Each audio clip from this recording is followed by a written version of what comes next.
नमस्कार, स्वागत है आपका वन इंडिया हिंदी में। मैं हूं तलहा। अचानक पूरी दुनिया में बेहद गंभीर ऊर्जा संकट पैदा हो गया है। भारत में सिर्फ 3 दिनों के लिए ही कोयला बचने की बात कही जा रही है। दिल्ली में सरकार ने गुप्त अंधेरे छाने की अंदेशा जताया है। वहीं चीन के कई राज्य पहले से ही अंधेरे में जा चुके हैं और अफरा तफरी का माहौल मचा हुआ है। यूरोपीय देशों में गैस की किल्लत ने मानो महंगाई का नल खोल दिया है और लेबनान में अब बिजली बची ही नहीं है। ऐसे में ये सवाल उठ रहा है कि आखिर माजरा क्या है।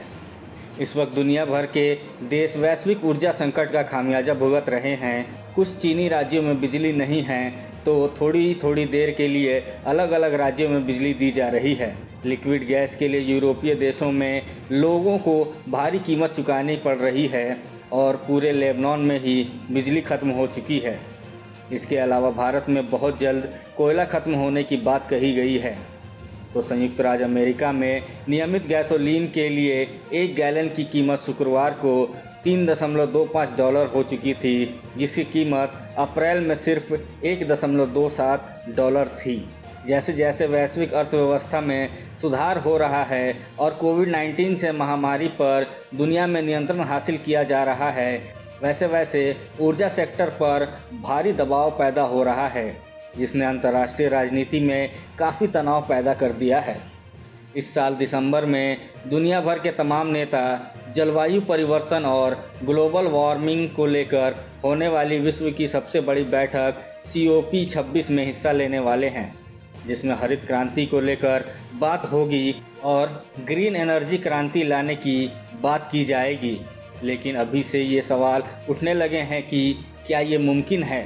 ऊर्जा संकट आज अचानक नहीं आया है, बल्कि पिछले 18 महीने से धीरे धीरे ऊर्जा संकट गहराता जा रहा था।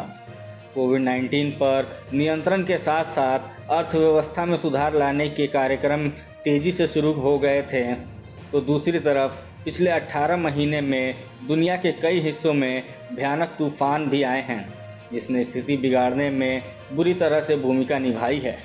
यूरोप में इस बार जलवायु परिवर्तन की वजह से भीषण ठंड पड़ी है, जिसकी वजह से यूरोपीय महाद्वीप में ऊर्जा भंडार को ज़मीन के अंदर सुखा दिया है। इसके बाद इस साल खाड़ी देशों में बार बार तूफान आए हैं, जिसकी वजह से तेल रिफाइनरियों को बंद करना पड़ा। वहीं रही सही कसर ऑस्ट्रेलिया और चीन के बीच हद से ज़्यादा बढ़ चुके तनाव ने पूरी कर दी है और ऊर्जा संकट के पीछे एक बड़ी वजह उत्तरी सागर में हवा का कम दबाव बनना है। इस खबर में फ़िलहाल इतना ही। देश और दुनिया के ताज़ा तरीन अपडेट्स के लिए बने रहिए वन इंडिया हिंदी के साथ।